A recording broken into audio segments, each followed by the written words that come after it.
Imagine deciding to run a marathon, but instead of lacing up, a proper supportive pair of running shoes, Yeah. you just decide to run all 26.2 miles wearing a pair of cheap, flimsy flip-flops. Oh, that sounds absolutely miserable. Right. I mean, you are taking thousands upon thousands of steps, continuously working all those tiny, intricate muscles in your feet and ankles, but you have, well, absolutely zero of the right structural support. Yeah, by the end of that race, your arches are collapsing, your knees are aching, your posture is just completely wrecked. Exactly. Your feet are screaming in pain. And okay, let's unpack this. Because when you look at a digital screen all day, you are basically forcing your visual system to run a marathon in flip-flops. That is honestly the perfect analogy. It really tracks, right? So today, our mission on this deep dive is to figure out exactly why staring at our phones and laptops hurts our eyes so much. We're pulling from a really comprehensive guide on digital eye strain, along with some specific data on a nutritional supplement called Visium Plus. Yeah, and the goal is to build a sort of biological and behavioral routine to fix this issue, right? Exactly.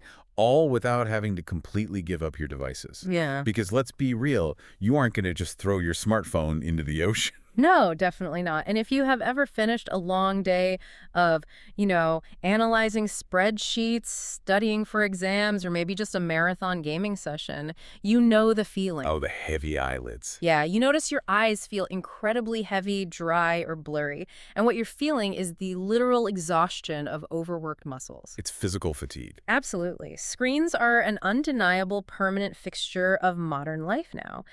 But eye fatigue isn't just a mandatory tax you have to silently pay for living in the digital age. Right. We don't just have to suffer through it. Exactly. Prolonged screen use places very unique, specific physiological demands on the human eye.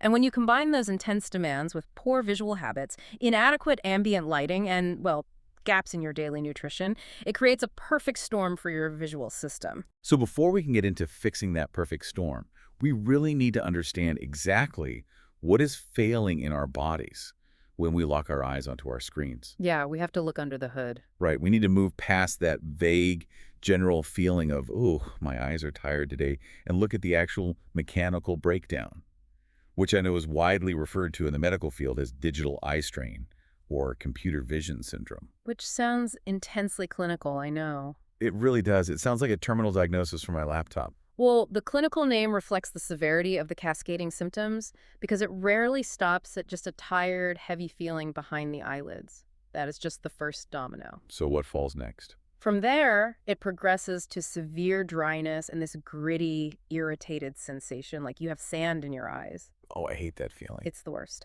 You might also start to experience intermittent blurred vision or suddenly find you have profound difficulty shifting your focus from your monitor to, say, someone walking into your office. Like your eyes just won't adjust to the distance. Exactly. And for many people, it triggers an acute sensitivity to bright lights, too. But the symptom list doesn't stop at the eyes, which honestly blew my mind when I was reading the source material. Yeah.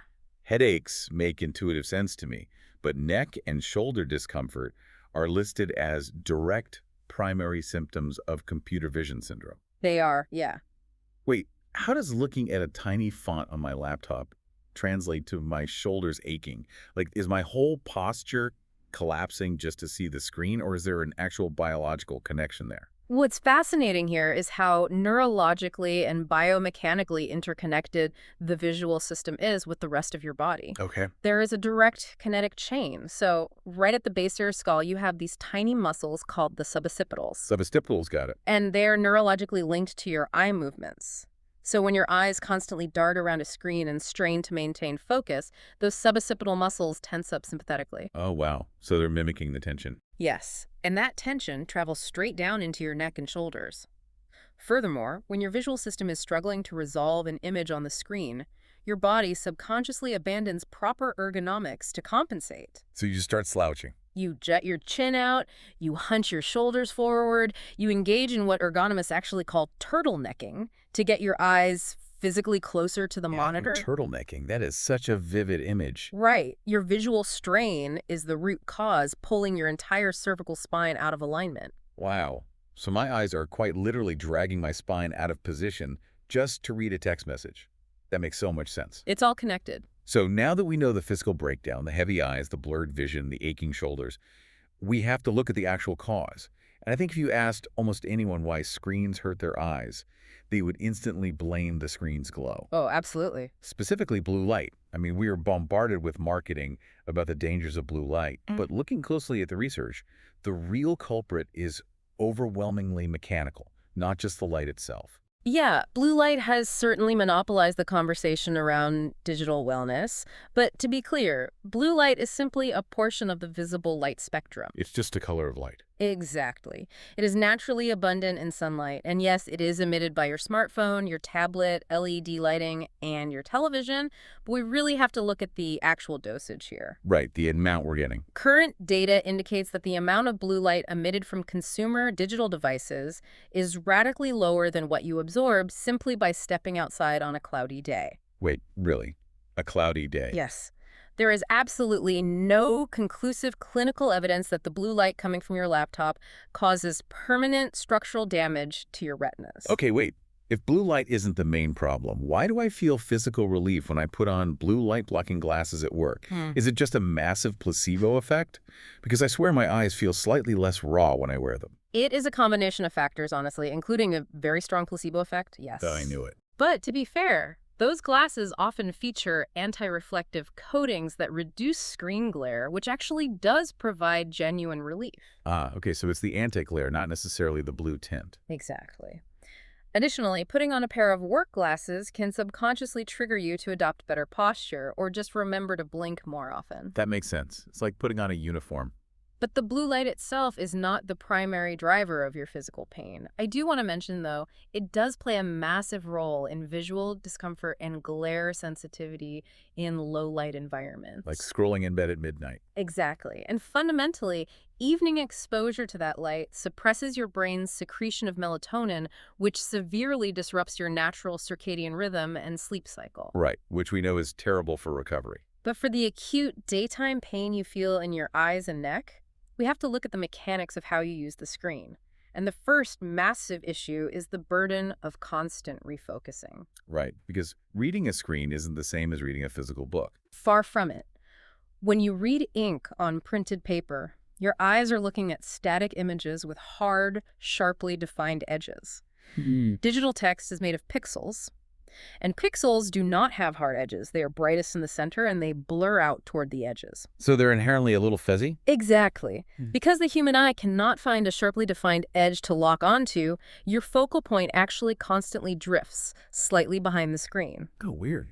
Yeah, and then your tiny focusing muscles, the ciliary muscles, have to violently snap the focus back to the pixels. Ouch. This microflexing happens thousands of times an hour. Your internal eye muscles are essentially in a state of continuous high-tension contraction. I realized the other day when I'm trying to focus on a really dense, stressful email, I literally stop blinking. Just a completely frozen stare. Yes, that is incredibly common. Normally we blink, what, about 15 to 20 times per minute? But during intense screen use, that drops off a cliff, doesn't it? It plummets to roughly 4 to 5 blinks per minute. Wow, 4 or 5. When you are deeply engaged with the screen, your brain prioritizes absorbing that fast-moving, glowing information over the natural biological reflex to blink. It's like we override our own survival instincts for a spreadsheet. Pretty much. And the tear film on the surface of your eye is highly complex. It's not just water. It has a mucin layer, an aqueous or watery layer, and a crucial outer lipid layer, which is basically an oil layer produced by the meibomian glands in your eyelids. Okay, an oil layer. Every time you blink, you spread that protective oil over the eye, which prevents the watery layer underneath from evaporating. Oh, I see. So when your blink rate drops to 5 times a minute, that lipid layer just breaks down. The tears literally evaporate off the surface of your eye into the surrounding air, leaving the delicate cells of your cornea exposed, dry, and really irritated. Here's where it gets really interesting. I mean, we have been treating blue light like the ultimate supervillain, buying these expensive filters and special glasses. But the real crime is that we literally forget how to blink. We really do. It's like we are stuck in a staring contest with our monitors, and the monitor never has to blink, so it always wins. This raises an important question for you, the listener, How many times have you rubbed your eyes at your desk, feeling that dry sandpaper sensation, without realizing you simply haven't closed your eyelids for a full 2 minutes?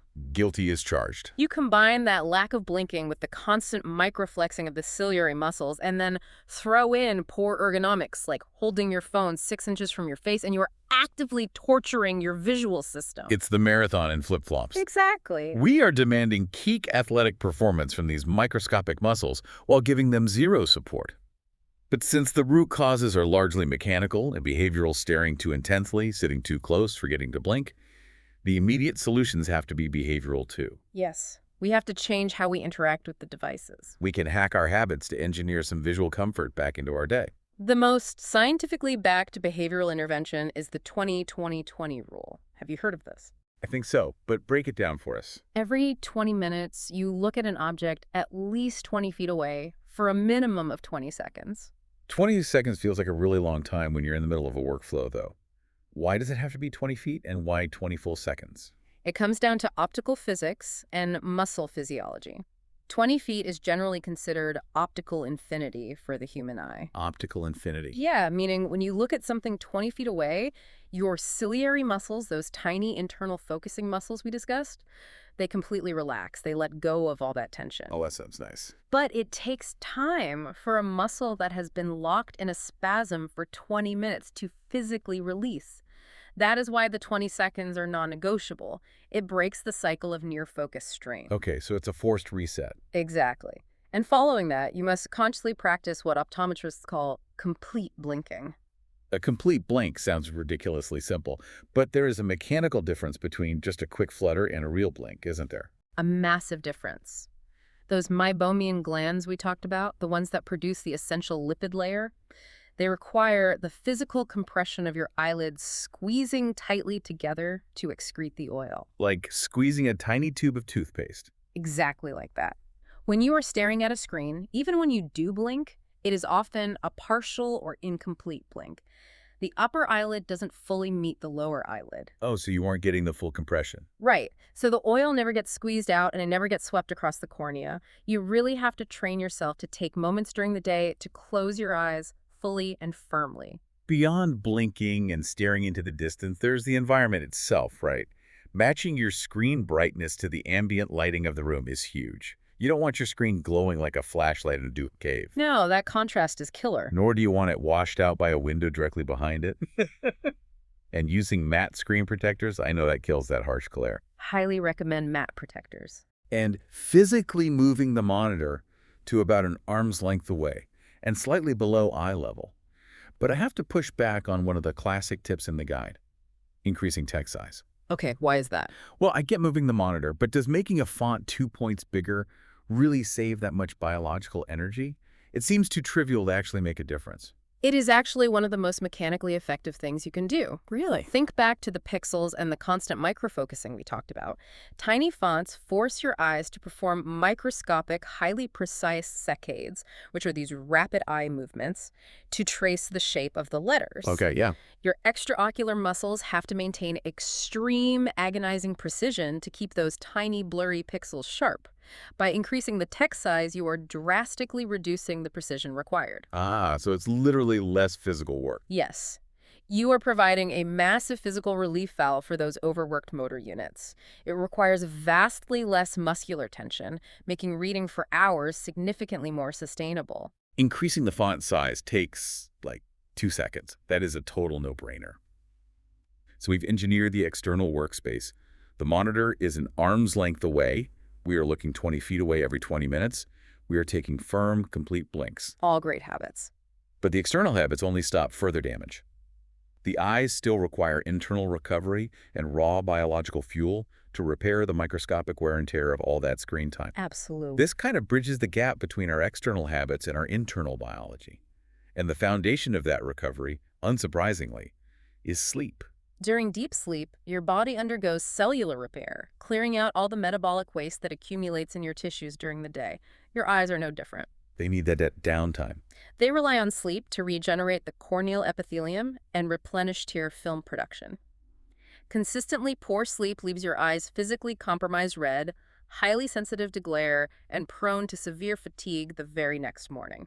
And as we touched on earlier, staring at blue light late into the evening suppresses melatonin, which destroys that exact sleep cycle. It's a terrible cycle. You get trapped in this vicious biological loop where the screen exhausts your eye muscles, the blue light stops your brain from initiating sleep, and then you wake up with eyes that haven't structurally recovered, only to stare at the screen again. Breaking that loop requires both behavioral discipline and internal support. Healthy vision is not sustained solely by ergonomic hacks. It requires a constant, steady supply of specific nutrients at the cellular level. Because the eyes are working so hard. Right. Your retina is one of the most metabolically active tissues in the entire human body. It consumes an enormous amount of oxygen and energy, which naturally produces free radicals, essentially cellular exhaust. Cellular exhaust, I like that term. If those free radicals aren't neutralized, they cause oxidative stress, which literally damages the cells. And this is where the nutrition comes in. We always hear about carrots and eye health, but we are really talking about specific antioxidants. Yeah. Vitamin A, vitamin C, vitamin E, zinc. Exactly, the building blocks. We ideally source these from a balanced diet rich in colorful fruits, dark leafy greens, nuts, and seeds. But modern diets often have massive nutritional gaps. Unfortunately, yes. And that is where our deep dive brings us to the source material on Visium Plus.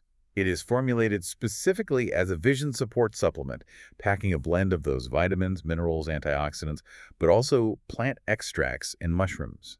Which is an interesting combination. It is. And I have to ask, it is easy to say take a supplement, but I was looking at the breakdown of Visium Plus.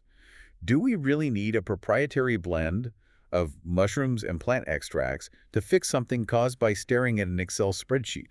Mm. I mean, I can't just swallow a capsule and then game in a pitch black room for 8 hours, right? No, definitely not. If we connect this to the bigger picture, human biology demands a holistic approach. There are no magic shields. Right. The inclusion of plant extracts and specific mushroom compounds in formulations like Visium Plus is really rooted in how those ingredients manage systemic stress. Okay, so it's about the whole body. Yes. Many medicinal mushrooms contain beta-glucans and act as adaptogens, meaning they help the body modulate its response to cellular stress and systemic inflammation. Interesting. The vascular system in your eye is incredibly delicate. The blood-retinal barrier is highly selective about what it lets through. By providing a concentrated, bioavailable supply of specific antioxidants and anti-inflammatory compounds, you are essentially giving your eyes the raw materials they need to clear out that cellular exhaust we mentioned earlier. Okay, makes sense. But to your point, it is explicitly designed to complement healthy habits, not replace them. So what does this all mean? It means Visium Plus is a piece of a larger wellness puzzle. It provides that once daily nutritional reinforcement for an overworked system, but you still have to put in the work. You still have to blink. Right. You still have to stay hydrated so you actually have water to make tears. You still need quality sleep. You still need to wear sunglasses outside. Exactly the point. It is about building a sustainable ecosystem for your visual health. Small, biologically sound habits, when practiced consistently, have a profound impact over decades of life. Okay, this has been an incredibly eye-opening journey, pun absolutely intended. Nice. Let's recap what we've uncovered today. We started by realizing that digital eye strain is fundamentally a mechanical breakdown. It is the exhaustion of the tiny ciliary muscles constantly refocusing on blurry pixels and the catastrophic drop in our blink rate that allows the protective lipid layer of our tears to evaporate, leaving the eye raw. A literal marathon in flip-flops. Exactly. We busted the myth that blue light is melting our retinas, though we acknowledge it absolutely ruins our sleep and causes glare. Which is still bad, just different bad. Right. Then we discussed vital behavioral hacks, implementing the 20-20-20 rule to achieve optical infinity and relax the eye, practicing complete blinks to squeeze out protective oils, and dramatically increasing text size to reduce muscular strain. So simple, but so effective. Finally, we explored the internal environment, understanding how deep sleep clears metabolic waste, and how specific nutrients, like the antioxidants, vitamins, and plant compounds found in Visium Plus, neutralize the cellular exhaust generated by screen use. It requires a comprehensive approach primarily because digital devices are fundamentally permanent. We are not returning to an analog world. No, we really aren't. But as we wrap up, there is a fascinating, somewhat provocative thought I would like to leave you to mull over. Oh, let's hear it. We discussed how our natural evolutionary blink rate of 15 to 20 times a minute dramatically plummets to just 4 or 5 the absolute second we engage with a glowing screen. Right. Given that screens are now an inescapable fixture of human life, from early childhood development all the way through adulthood, how will human biology adapt to this over the next few centuries? Oh, wow. Are we currently witnessing, in real time, the evolutionary adaptation of the human eye?